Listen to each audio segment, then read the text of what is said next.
arrêter la machine, comment on peut prendre soin de soi à ce moment-là. Souvent, c'est ralentir, digérer, prendre le temps, puis décider pour les situations futures de comment vous voulez vous sentir et donc agir. N'oubliez pas que ce sont vos émotions et beaucoup d'informations aussi corporelles qui vont conduire vos actions. Hey, bienvenue dans le podcast Être audacieuse. Je suis Tiffany, coach de vie pour les femmes indépendantes et entrepreneurs. Je partage avec vous les outils pour vivre pleinement votre vie, vos choix, tout en gérant votre esprit et en vivant vos émotions. Allez, on embarque! Bonsoir à toi. Bonjour peut-être. Pour moi c'est bonsoir. Je vous enregistre cet épisode vraiment dans l'obscurité, à la petite bougie, parce que je voulais vous partager un moment vulnérable, un moment authentique, et j'aime bien utiliser le podcast pour ça. C'est aussi une de mes volontés, essayer d'être le plus transparente possible pour pouvoir justement transmettre, et parce que je trouve que ça fait toujours du bien quand tu dis en fait je suis pas la seule, et on est aussi humain, et humain ça veut dire que c'est pas linéaire, c'est pas tout un équilibre toujours parfait et tendu. L'équilibre, j'aime plutôt penser que c'est quelque chose de souple, comme une vague. Et une vague, parfois elle va vers le bas, et parfois on tombe, parfois on trébuche. Et donc j'ai trébuché et je suis pas encore complètement relevée. Et je trouvais aussi intéressant de vous partager ça à ce moment-là, parce que on est à une autre étape quand on a déjà passé, on va dire, son obstacle, quand on l'a déjà résolu, et c'est une autre vision qu'on a, on va dire, depuis l'après, quand on est déjà passé à autre chose, que la vision qu'on a quand on est encore dedans, et quand on fait ce qu'on peut. Et donc là, je suis là, et en fait, c'est pour vous partager, de vous dire finalement, ça arrive, et je pense que quelque chose qui est important, c'est de ne pas tomber dans une spirale négative. Et dans mon cas, j'ai vécu une situation qui a éveillé, on va dire, des parties, j'aime bien dire obscures, dans le sens que des parties que je regarde pas forcément toujours de moi, ou ces parties-là qui nous plaisent pas trop, et des choses que on a laissées de côté parce que on pense que ça n'appartient plus à notre vie actuelle, mais en réalité, nous sommes une personne qui contient tout ça et qui nous a construit. Et parfois, il y a des parties de vous-même qui sont beaucoup plus en lumière que d'autres. Et celles, on va dire, qui sont cachées et qu'on n'aime pas parfois, elles sont quand même là. Et donc, ces derniers jours, j'ai vécu une situation, on va dire, sociale, et je dirais plutôt des situations qui sont cumulées dans un espace de temps, on va dire, relativement court, où finalement, c'est comme si j'avais pris, je sais pas, on me lançait plein de balles de tennis en même temps. Il y a un moment, j'ai plus géré la situation, et je suis retombée dans des vieilles habitudes, dans une spirale assez négative, et quelque chose qui n'était pas passé depuis des années. Donc par exemple, je vous ai descendu, mais je ne sais pas combien de kilos de chocolat, parce que ça pour moi c'est un signe très clair de ma météo intérieure. C'est-à-dire que mon désir, et le désir effréné, et le besoin de survie, qui, je rigole, mais sur le moment je rigole pas du tout, parce que y a un moment, je me sens pas bien. Et je pense que ça vous est tous arrivé. Et en réalité, je me suis sentie très mal, parce que je pense que déjà, je n'ai pas aimé ma façon de manger, mais pas seulement dans les choix alimentaires, mais de comment je me suis sentie par rapport, par exemple, à l'alimentation, comment j'ai invité une situation qui n'existe plus en soi dans mon quotidien, mais où je ne sais pas encore pour quelle raison la situation a appuyé, on va dire, sur un bouton, a ouvert une porte qui ça fait longtemps n'avait pas été ouverte. Je vous partage ça parce que ça a duré 48 heures, on va dire, et là je suis en train de m'en remettre. Et donc on est dans cette phase où on arrive, à respirer un peu à nouveau, parce qu'au début on est trop dedans. Et je vous partage donc cette situation, on va dire cette expérience, sans vous raconter tous les détails, pour que vous puissiez avoir cette perspective peut-être, ou avoir cette connexion avec vous, ce petit rappel, ce petit post-it, qu'on est humain, que ça nous arrive à tous. Parfois on se plante, parfois on merde, parfois il y a tout qui foire, parfois on pense qu'on est passé au-dessus de certains modes de fonctionnement, ou au-dessus de certaines peurs. Et finalement, elles réapparaissent et elles sont là. Parce que aussi, finalement, elles font aussi partie de nous, ou elles l'ont été. Et chaque situation de la vie, finalement, va faire appel à une partie de votre intérieur. Et nous avons des vies qui peuvent parfois être assez répétitives, on va dire, ou dans un cercle ou installées. Et parfois, on vit une situation, on va dire, différente qui va éveiller une partie de soi qu'on pensait peut-être endormie. Et dans ces moments-là, je veux juste vous donner peut-être un peu d'amour. Et c'est exactement ce que je suis en train de faire pour pouvoir peut-être vivre la situation avec plus de légèreté et pour pouvoir, ok, qu'est-ce que je fais pour en sortir? Et si je prends l'exemple de la nourriture, pour moi, il y a un moment, il faut que je me dise stop. Alors stop, ça veut pas dire arrêter de manger. Attention. Chez moi, ça veut pas dire forcément ça. Parce que je n'ai pas une approche restrictive non plus avec la nourriture. Mais si, ce que je veux, c'est me sentir bien, c'est ressentir du plaisir. Et c'est pas une question en soi de ce qui est bien ou ce qui est pas bien en termes de calories et en termes de poids. Mais c'est plutôt une relation. C'est-à-dire que j'ai une personnalité où je peux facilement être très addictive et c'est aussi pour ça, bien sûr, que j'ai étudié toute cette thématique parce que ça fait aussi partie de l'histoire de ma vie. Et donc je suis retombée là-dedans en l'espace de 48 heures. J'ai envie de dire, familièrement, il y a la vieille Tiffany qui a redébarqué. Je suis complètement pété un plomb, j'ai pas du tout géré la situation, j'ai l'impression que j'en ai pris de tous les côtés. Et je suis tombée, quoi. Je me suis rétamée, et oui, aujourd'hui j'ai beaucoup d'autres outils, et c'est ce qui me permet aussi que c'était l'espace de 48 heures, j'ai envie de dire, parce qu'à une époque, ça aurait pu durer des semaines et des mois. Et peut-être que c'est quelque chose que tu as déjà vécu et que tu peux comprendre, que ce soit avec la nourriture, l'alcool, la fumette, les vices peut-être parfois qu'on a entre guillemets. Alors moi je dis vices, mais j'aime pas vraiment ce mot parce que quand même c'est des choses qu'on aime. Et ça semble aussi vice, et c'est pas non plus complètement toxique. Et je pense qu'on peut créer aussi une relation équilibrée avec nos chers vices. Voilà, je veux vous transmettre les outils que moi j'ai appliqués pour moi là maintenant et que je suis en train d'appliquer. Je pense qu'il y a énormément d'outils qui peuvent nous aider et c'est aussi la magie de tous ces partages en développement personnel. Donc moi je vous transmets avec beaucoup d'humilité ce que moi là je fais là. Moi dans ces moments-là, il y a un moment c'est stop. Et c'est pas stop comme je vous disais forcément l'alimentation, il y a un moment c'est même stop l'interdiction quelque part ou le je ne devrais pas continuer ou voilà, c'est pas bien, ça va te faire du mal, c'est plus qui tu es. Qu'est-ce qui t'arrive? Tu peux pas te contrôler. Un peu toute cette conversation, c'est plutôt stop, arrête la machine, quoi.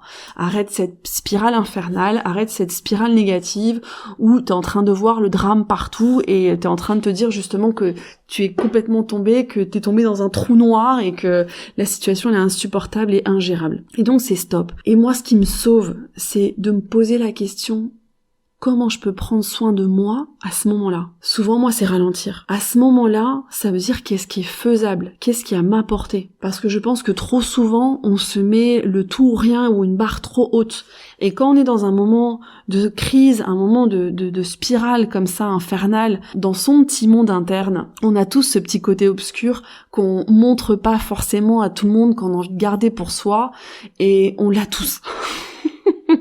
Et je pense qu'il faut pas avoir honte de ça, même si souvent parfois on a du mal même à s'admettre les choses à nous-mêmes, parce que c'est parfois difficile même de les regarder. Et donc, selon ce qui arrive dans ton histoire, pose-toi la question à ce moment-là: comment tu peux prendre soin de toi? Quel amour tu peux te donner? Parce que finalement, tes côtés obscurs, c'est ce qui font partie de qui tu es. Ça veut pas dire qu'ils vont apparaître tous les jours, ça veut pas dire que vous allez avoir une relation fusionnelle, ça veut juste dire que ça fait aussi partie d'une expérience, d'un registre, de quelque chose que tu connais, de quelque chose qui t'est familier, et finalement où ça peut, et il y a des potentielles opportunités que cette situation par exemple revienne, et même si ça nous crée des frustrations parce que parfois on pense qu'on l'a réglé, non? Donc arrêtez cette spirale, et quand on prend cette notion de prendre soin de soi, c'est en le faisant d'une façon faisable et non qui soit par exemple autoritaire ou restrictif pour moi concernant l'alimentation, comme je l'ai fait pendant des années où je pouvais m'interdire de manger. C'est-à-dire que si j'avais dérapé,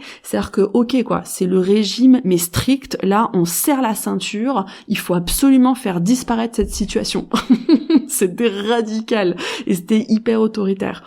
Et aujourd'hui, ce que je vais regarder, c'est ok, qu'est-ce que je peux faire là où je suis et qu'est-ce qui est faisable dans ce moment de crise interne où je suis en train de vivre une situation qui est en train de se connecter à un moi qui, je pense, a souffert sur beaucoup de choses, et du coup toutes mes émotions, on va dire, cette crise aussi émotionnelle qui est en train de m'informer, de remonter beaucoup de choses à la surface, on va dire, et c'est ça les émotions, ce sont des informations qui vous viennent aussi par rapport à des registres, et ce que je sais faire et ce que j'ai su faire dans mon passé, c'était manger ou fumer, en gros, et ça a toujours été ça. Donc là, j'ai fait un très joli combo de tout ça pendant 48 heures.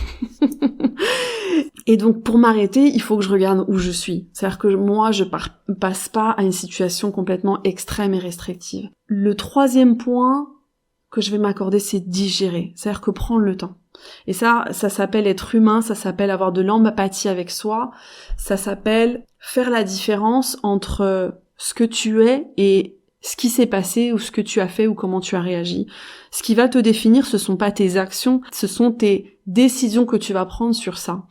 Et pour pouvoir prendre une décision, moi je trouve ça intéressant justement de pas passer au-dessus, parce qu'en règle générale, quand on vit des situations négatives, on vit des situations qui vont nous secouer et qu'on va très mal vivre ou mal vivre, quoi qu'est-ce, on a tendance à vite essayer de passer à autre chose pour les zapper. Moi, je choisis dans ma vie de prendre le temps, quelque part, d'être là, de passer un moment là, pour pouvoir saisir l'opportunité d'apprendre sur moi au lieu d'éviter et d'oublier ce que j'ai vécu. Parce que dans tous les cas, on passe un moment désagréable, parce que dans tous les cas, c'est pas facile non plus de passer au-dessus et essayer de zapper la situation. Moi, je choisis de ne pas tout de suite passer au-dessus pour pouvoir comprendre et définir aussi comment je veux me sentir et aussi agir dans une situation similaire future. Ça veut dire que le quatrième point, je vous dirais, c'est décider. Alors moi, je suis pas encore dans l'étape décider. Oui, il y a des choses qui me viennent, c'est-à-dire que je fais un brainstorming avec beaucoup d'amour, on va dire, dans mon cerveau, parce que je suis dans cette phase de digestion. Je prends le temps, c'est-à-dire que la vie continue, c'est-à-dire qu'on a des situations négatives qui se présentent, on a des casse-gueules, des trucs qui arrivent, et la vie continue. Donc moi, ce que je te dirais, c'est continue ta vie doucement, ne retombe pas tout de suite dans ce rythme effréné du quotidien, justement, qui te fait oublier, qui te fait passer à autre chose, qui te fait zapper. Adopte plutôt une posture faisable par rapport à ta réalité et ce que tu es en train de vivre. Où est-ce que tu veux aller aussi, parce que moi, une des choses, c'est que je ne veux pas vivre dans une spirale négative et non plus avec de la culpabilité ou surtout avec des jugements envers moi parce que j'aurais dû mieux faire, j'aurais dû mieux savoir, j'aurais dû mieux répondre, mieux me comporter, parce que réagir comme j'ai réagi ne me fait pas du bien. Et donc moi, continuer, on va dire, ma vie doucement, ça veut dire faire face aux choses du quotidien, non, les demandes, les fronts qu'on mène et qu'on gère. Et je vais commencer à rajouter, par exemple, des bases de routine qui vont me cadrer pour ne pas me perdre justement dans cette spirale négative. Ça veut dire que je me donne une direction quelque part à mon cerveau sur des petites choses. Et je vous partage vraiment, comme toute sincérité, ce qui moi me rattache et m'aide à me connecter à moi-même, pour pouvoir justement faire ce travail de digestion, pour pouvoir faire ce travail un peu, on va dire, de comprendre, d'apaiser, de me donner de l'amour et dire ok, j'ai pas réagi, j'ai pas géré cette situation comme j'aurais voulu le faire, qu'est-ce que je peux apprendre de ça? Justement, que je vais saisir l'opportunité parce que tous ces moments, on va dire, négatifs entre guillemets, de vos vies, c'est là où vous avez vraiment cette opportunité authentique de vous connaître et sur le moment. Et moi là, ce que je vous propose, c'est vraiment essayer d'adopter cette posture sur le moment pour pas que ça dure et que ça perdure dans le temps. Moi, ce que là je veux, c'est qu'il y a une époque, je vous dis, quand je tombais pendant des semaines ou des mois. Et là, ça fait 48 heures. Et enfin, il y a eu 48 heures de tomber et je suis dans la journée suivante de où, ok, je digère tranquille, ok. Cette digestion, pour moi, elle est nécessaire. Et c'est pour ça que je vous disais, parce que aussi tout ce qui ne s'exprime pas va s'imprimer. Et quand on a des registres et on a tous des situations difficiles dans notre vie, des registres qui nous marquent et on s'en fout lesquels, parce que je veux dire dans le sens que quelque chose qui va me toucher à moi va peut-être pas te toucher à toi et vice versa. Donc prenez vraiment vos situations sincères, même si vous les partagez pas avec le monde, mais vous le savez de façon interne, si vous avez souffert, si vous avez eu un brouhaha mental qui est parti dans tous les sens ou une spirale négative, quoi qu'est-ce l'étiquette qu'on lui mettrait. Mais cette opportunité de voir ça et d'arrêter ça, de mettre une pause et de le faire avec amour en prenant soin de soi et disant ok, où est-ce que je suis, comment je peux agir à partir d'où je suis, quelles sont les choses qui peuvent me faire du bien pour pouvoir transiter cette situation de la façon la plus légère aussi possible, mais aussi pour pouvoir décider. Ça veut dire que décider pour votre futur, ça veut dire que ces situations désagréables, on en aura toujours, des obstacles, on en aura toujours. Peut-être qu'on aura des surprises, comme moi j'ai eu. Il y en a celui-là, je l'ai pas attendu. J'étais vraiment surprise. Ce que je veux dire, c'est que aujourd'hui, maintenant, moi, ce que je veux, c'est être un peu plus préparée. Ça veut pas dire que j'aurai une situation similaire et que je suis protégée de tout. Mais là, au moins, j'ai eu l'opportunité d'apprendre sur ce type de situation. Ok, quelle Tiffany je veux être? Pour moi, d'abord. Pour moi, et qu'est-ce que je veux transmettre, qu'est-ce que je veux dire et comment je veux agir, ok? Parce que dans cette situation-là, j'ai pas agi, je me sens pas alignée avec comment j'ai réagi et comment j'ai vécu la situation internement entre la façon comment j'ai réagi. J'arrive à la fin de cet épisode qui est assez intime pour moi de vous transmettre et de vous partager ça au moment où je suis dans cette phase 3 où je digère, et ça veut dire digérer, ça veut dire aussi ne pas se sentir au top. Et c'est la volonté que j'ai aussi avec ce podcast, non? Je veux transmettre, oui, des outils, des concepts qui sont pratiqués, qui sont étudiés, et qui sont géniaux, et qui nous aident à peut-être à nous sentir mieux, à mieux vivre notre quotidien. Mais je veux aussi vous transmettre qu'on est tous des humains, et être humain, ça veut dire foirer. Ça veut dire tomber, ça veut dire avoir des échecs. Et c'est ça qui nous fait grandir. Et comme j'en parle pour tout ce qui est entrepreneuriat, les business, quoi qu'est-ce, où je vous dis, invitez l'échec et c'est là que vous allez récolter des données et vous allez pouvoir avancer sur vos projets, bah, c'est exactement pareil quand le chemin va vers soi. C'est aussi ces étapes, ces marches qu'on loupe, qui sont l'opportunité de pouvoir grandir et de pouvoir être encore plus finalement la personne qu'on a envie d'être. Et j'ai aussi la croyance que quand on choisit de regarder ces côtés obscurs, c'est aussi une manière d'arrêter de toujours vouloir se changer. Et c'est accepter aussi que on est aussi cette version de personne qui ne nous plaît pas à 100%. On est aussi ça. On est cette dualité. Maintenant, qu'est-ce qu'on fait avec ça? Comme je vous disais, ce sont pas vos actions qui vont vous définir, mais ça va être la décision que vous allez prendre sur, ok, maintenant que cette situation se passe, qu'est-ce que je peux faire qui est à la portée de ma main pour pouvoir prendre soin de moi et pour pouvoir arrêter cette situation, non? Donc souvenez-vous, arrêter la machine, comment on peut prendre soin de soi à ce moment-là? Souvent c'est ralentir, digérer, prendre le temps, puis décider pour les situations futures de comment vous voulez vous sentir et donc agir. N'oubliez pas que ce sont vos émotions et beaucoup d'informations aussi corporelles qui vont conduire vos actions. Donc essayons un maximum d'apprendre à vivre nos émotions pour pouvoir les choisir et pour pouvoir être alignés à qui on veut être. On se parle la semaine prochaine. Mon podcast vous plaît ?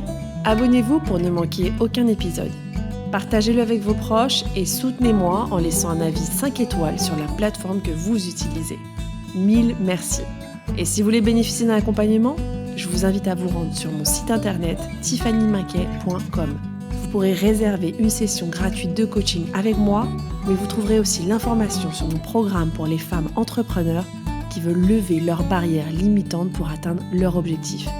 Alors à très bientôt!